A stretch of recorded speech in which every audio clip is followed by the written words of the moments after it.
Screw gauge है और spherometer जो है, इसमें सर्कुलर स्केल इस्तेमाल होता है। नियर तो स्लाइडर हो गया, लीनियर होता है, लेकिन इसमें सर्कुलर इस्तेमाल होता है। उसका एक बेनिफिट है कि आप और एक्यूरेसी बढ़ा सकते हैं। मतलब जैसे मिलीमीटर का 10वां हिस्सा कर रहे थे, मिलीमीटर का 100वां हिस्सा कर सकते हैं। अब आप सोचो कि वर्नियर में 10 पार्ट थे, तभी तो उसने 10वां हिस्सा किया था।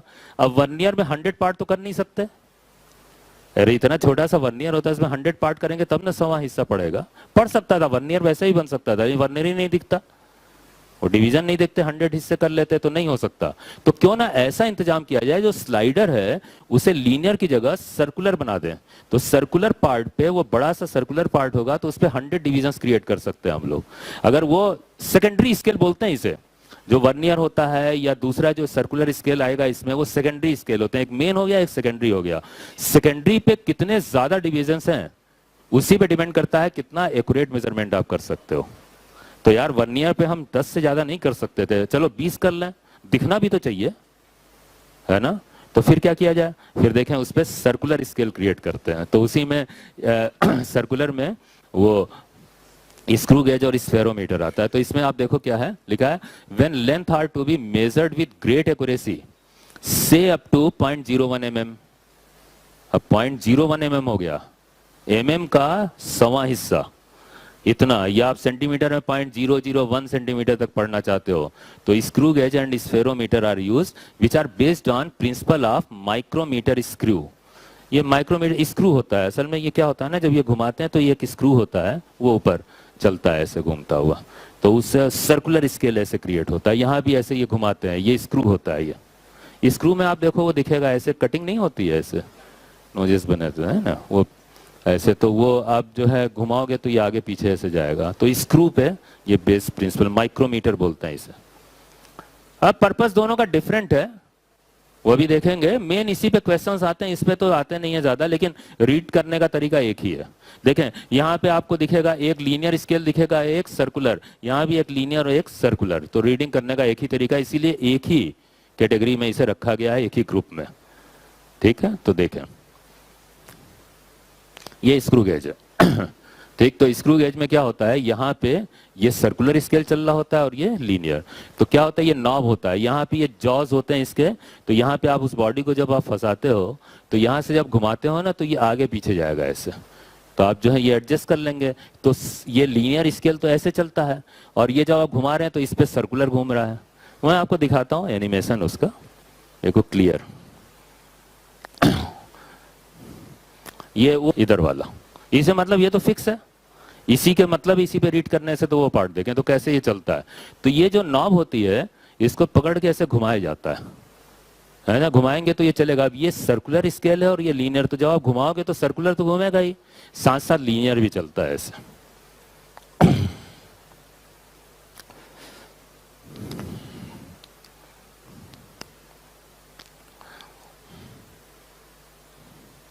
ये मेन पे रीडिंग चल रही है, ये देखो।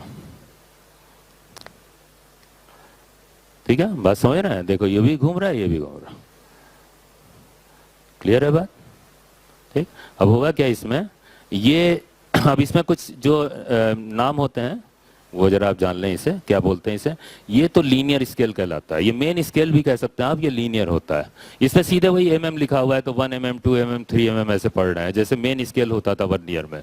और ये जो है ये सर्कुलर स्केल कहलाता है, इसमें ऐसे डिविजन्स बने होते हैं। अब इसमें डिवीजन जो है डिपेंड करता है एग्जामिनर पे कितना दे देता है। वैसे जो आमतौर पर स्क्रू गेज होता है उसमें 100 डिविजन्स होते हैं, तो इसमें 100 डिविजन्स होते हैं, नहीं तो वो 50 भी कर सकता है, 200 भी कर सकता है क्वेश्चन बनाने पे।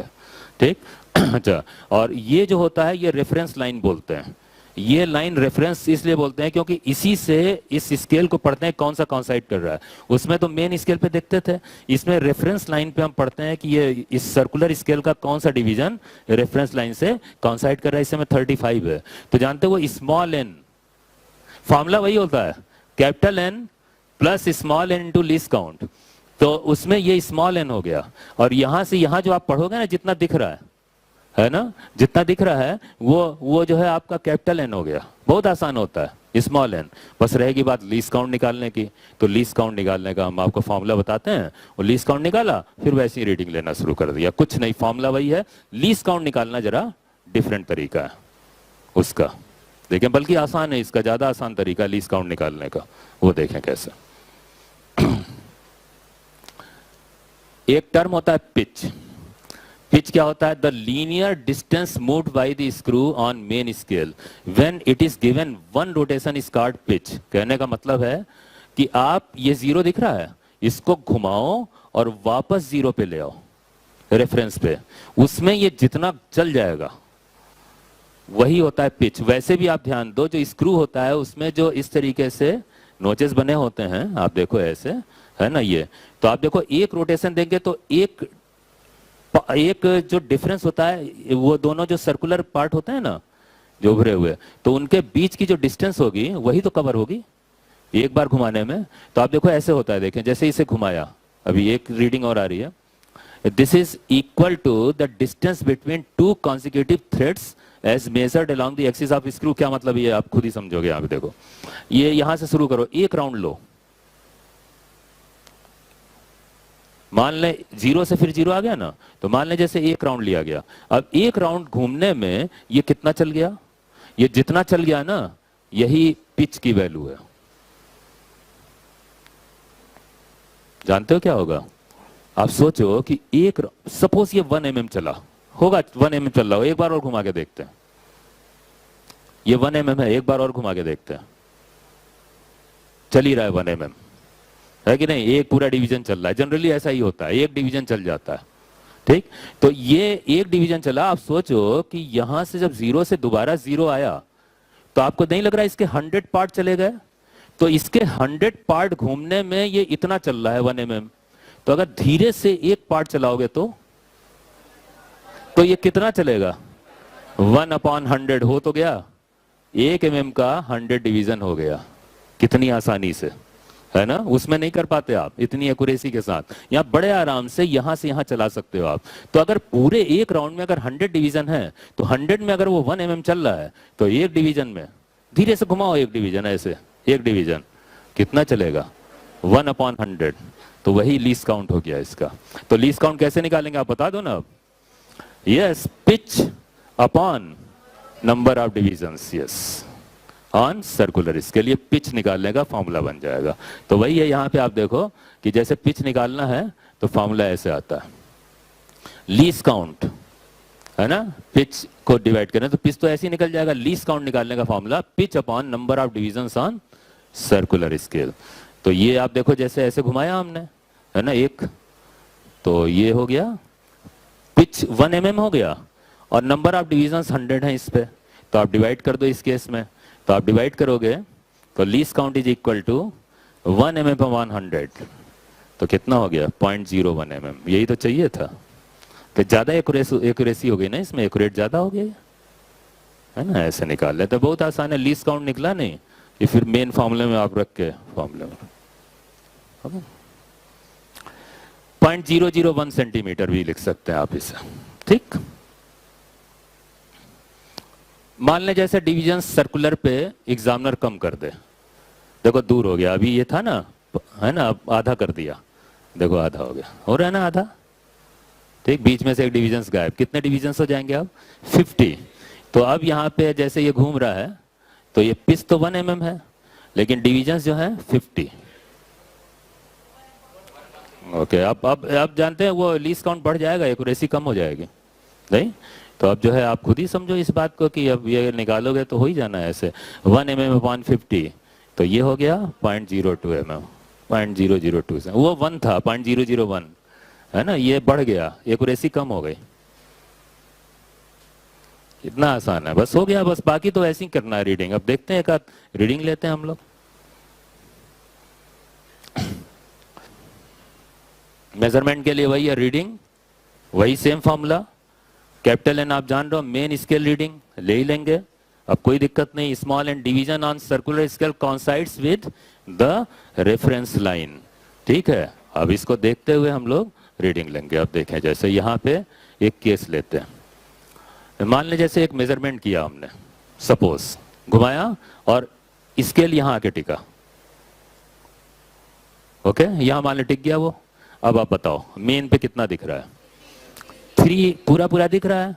और इतना बचा तो वो ये कर लेगा हिसाब इसका। तो आप देखो capital N is 3 mm, correct, okay, mm में दिया हुआ है स्केल, ठीक। अच्छा, और आप देखो स्मॉल एन 60, क्लियर है, 60 है, हो गया। और लीस्ट काउंट तो आप जानिएगा, इसमें 100 डिवीजन वाला है ये, तो 100 डिवीजन वाला है तो वो आप जो है लीस्ट काउंट जो है 0.01 mm हो गया। mm में चूंकि चल रहा है तो mm में ही रहने दें इसे, और यहाँ सेंटीमीटर में भी लिख दिया गया, कोई बात नहीं। तो इसमें रीडिंग जो है वो इसमें जब आप रखोगे तो देखते हैं किसमें रख रहे हैं, ये mm में चल रहा है।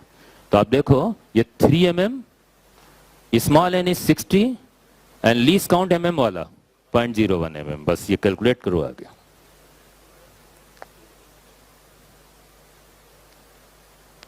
बहुत इजी है, कोई प्रॉब्लम नहीं है।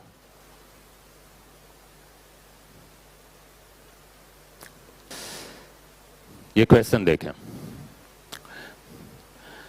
What is the reading of micrometer screw gauge shown in figure if it moves 0.5 mm on main scale on one rotation, the circular divisions are 50। ये लीस्ट काउंट निकालने के लिए बोला है, तो आप लीस्ट काउंट कैलकुलेट करो। ये क्या हो गया, ये पिच हो गया, एक बार घुमाने में ये 0.5 mm चल रहा है, तो पिच जो है 1 mm नहीं 0.5 mm, और डिविजन्स कितने हैं 50, ओके यस। तो उससे लीस्ट काउंट आ जाएगा।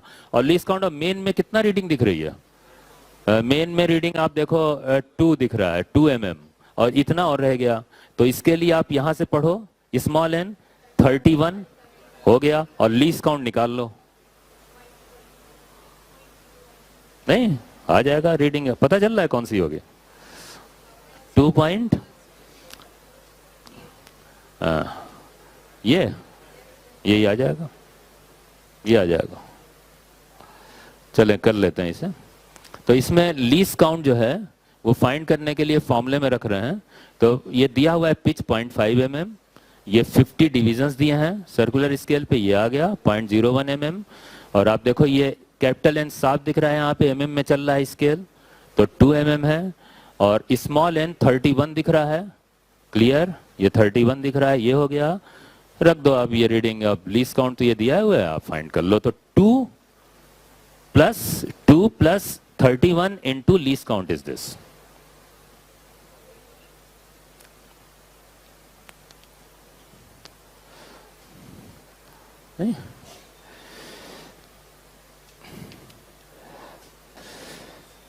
स्क्रू गेज में अब रीडिंग पढ़ना और आसान है, कोई दिक्कत नहीं। अब इसमें भी जीरो एरर देख लें, इसमें भी होता है।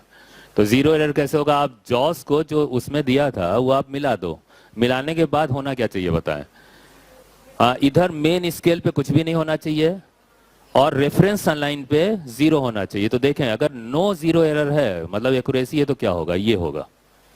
आप देख रहे हो फर्स्ट डिवीजन बिल्कुल यहाँ पे हल्का सा दिख रहा है, यहीं पे है बिल्कुल, तो 0 रीडिंग मेन पे। और ये देखें रेफरेंस लाइन से 0 कॉन्साइड कर रहा है, तो ये है 0 एरर इज 0, तो एक्यूरेसी है इसमें। लेकिन अगर एरर होगा तो देखें, जरा ये देखें क्या हुआ। ये जब आपने मिलाया है तो ये कुछ आगे बढ़ गया, आप देखो ये 0 यहां रह के ये रीडिंग आ गई, इस पे ये बढ़ के आ गई, ये बढ़ के आ गई रीडिंग, ये पहले ही से रीडिंग दे रहा है। तो ये रीडिंग जो होगी, ये एरर जो होगा वो 0 एरर पॉजिटिव होगा।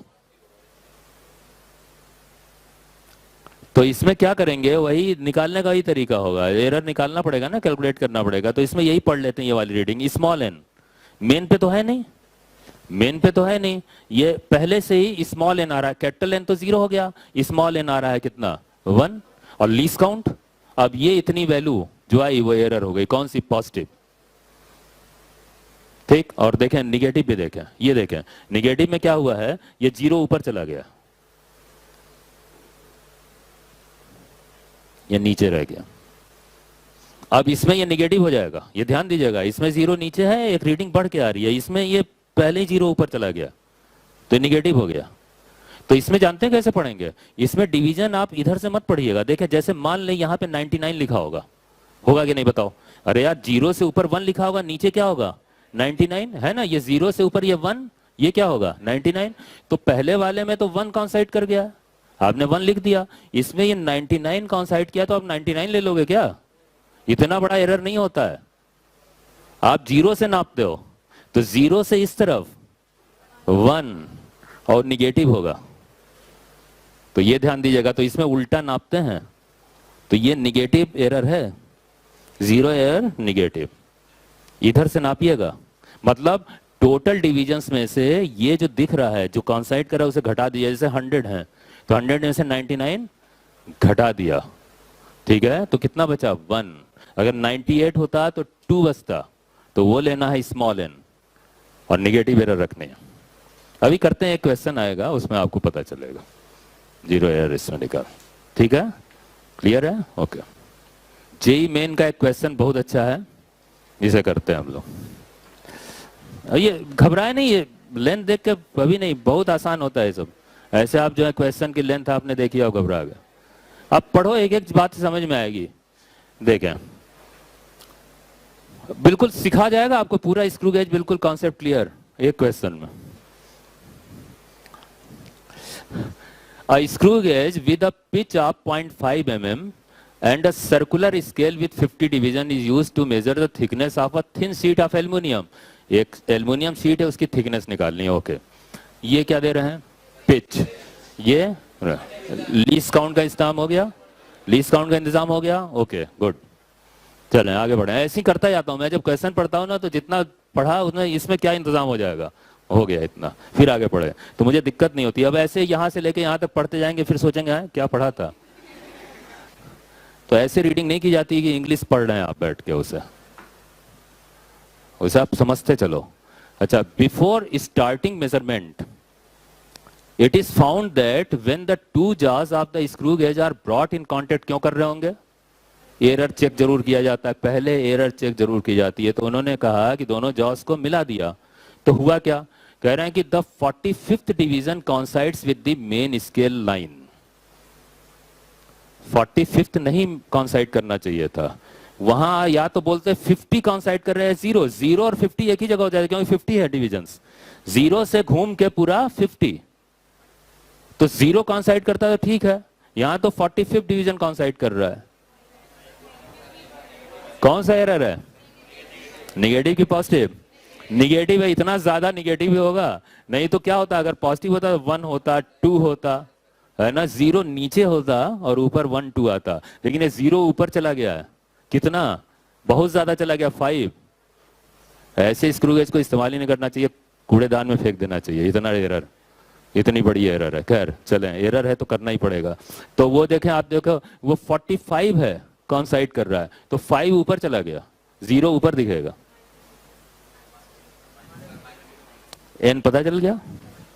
ओके, खैर अब ये है कि कॉन्साइड with the main scale line and that the zero of main scale is बेयरली visible, मतलब थोड़ा सा दिख रहा है, ऐसे मतलब है उसका, थोड़ा सा बाहर दिखता है ना, ऐसे हल्का सा। वही what is the thickness of the sheet? अब कह रहे हैं थिकनेस बताओ if main scale reading is 0.5 mm and 25th division कॉन्साइड with the main scale line. ये क्या दिया है?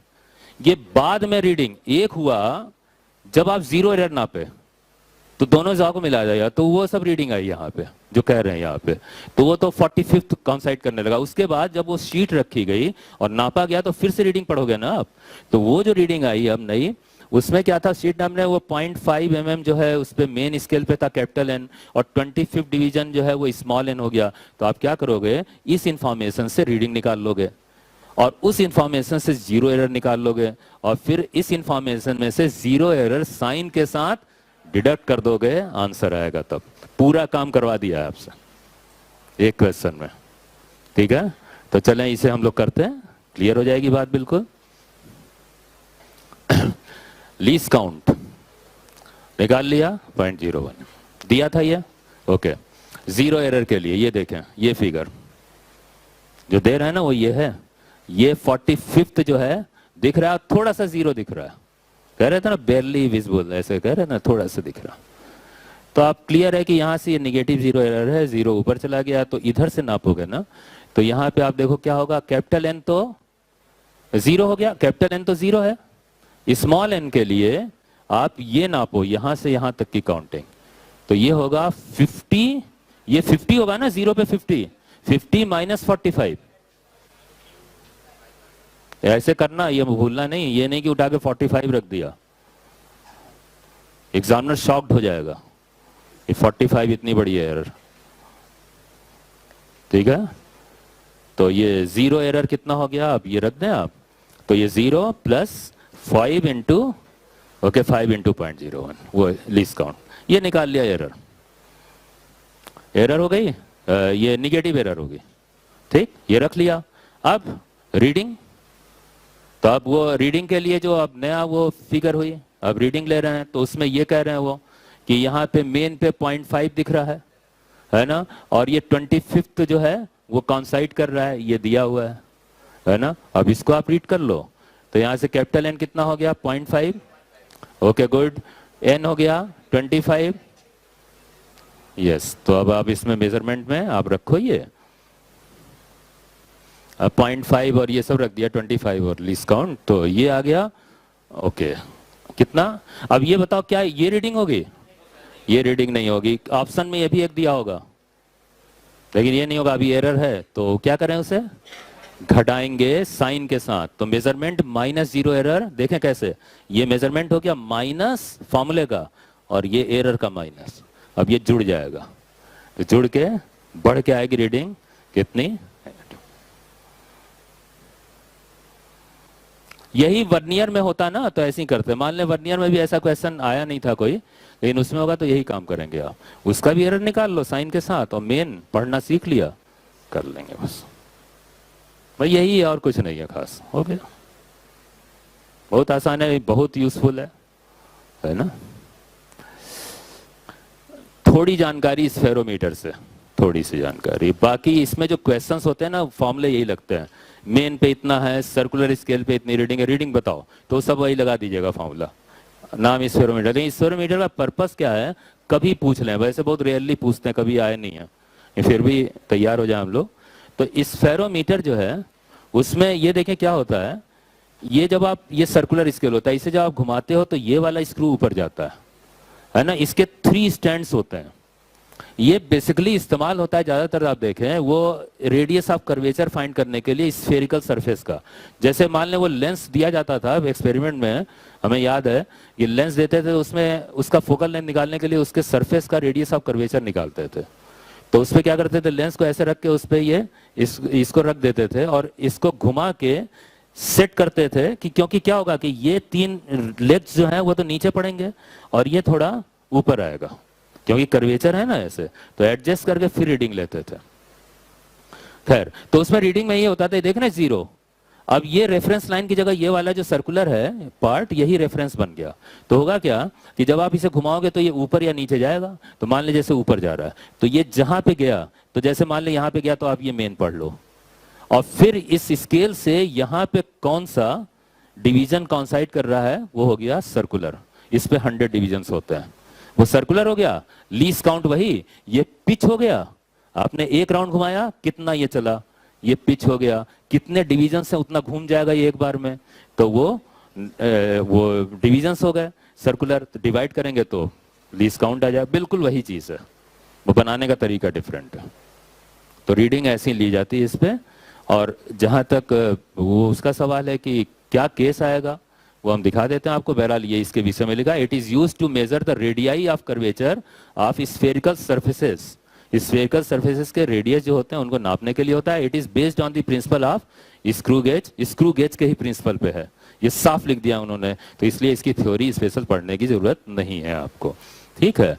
और आप दिखा देता हूं मैं कि बेसिकली फॉर्मूला क्या होता है, देखें ये स्फेरिकल सरफेस जो होता है इस पे जब आप इसे रखते हो तो ये देखें लेग्स दिख रहे हैं इसके, ये और एक ये है ना स्फेरिकल, ऐसे आएगा ना, 2 सामने होंगे है ना, एक पीछे होगा, तो ये 3 एक ही लेवल पे होंगे ना लेग्स, और ये वो स्क्रू है जो ऊपर जाएगा, जो इसके टॉप पे रखा जाएगा।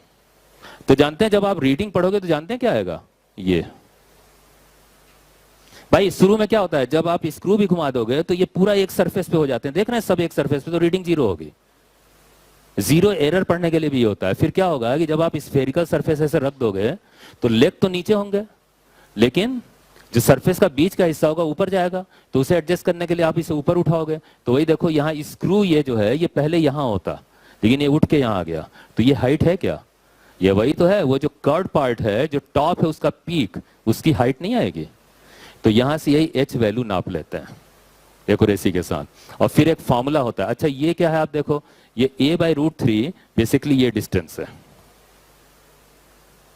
ये ट्राइंगल बनाएंगे ना तीनों लेग मिलके, और दो लेग के बीच की डिस्टेंस अगर a है तो ये क्या हो गया, ये ट्राइंगल का सेंटर ऑफ ग्रेविटी हो गया, या सेंटर ऑफ मास है ना, या सेंटर आप कह सकते हो ट्राइंगल का। तो सेंटर हो गया ट्राइंगल का, तो ये सेंटर से ये डिस्टेंस जो होती है स्क्रू की लेग से, वो a/√3 होगी। वो होता है ना इक्विलेटरल ट्राइंगल का जो सेंटर होता है वो वर्टेक्स से, वो डिस्टेंस a/√3 होता है। तो वही ये दिखाया गया a/√3। एक फॉर्मूला होता है, फॉर्मूला हम आपको दिखाते हैं। If the distance between any two of the three legs is a and the micrometer measures the distance h above and below the plane of the three legs।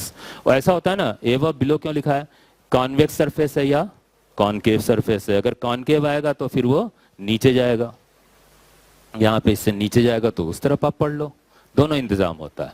जब आप पढ़ लिया तो एक फॉर्मूला होता है यहाँ पे, ये इसमें रख के फाइंड कर लेते हैं रेडियस ऑफ कर्वेचर। उसमें आप देखो ए गिवन होगा, ए क्या है, दोनों लेग्स के बीच की डिस्टेंस, और एच आप नापते हो, इसमें रखो रेडियस ऑफ कर्वेचर आ जाता। तो मान लें कभी क्वेश्चन आ जाता है तो इस फॉर्मूले को याद रखिएगा।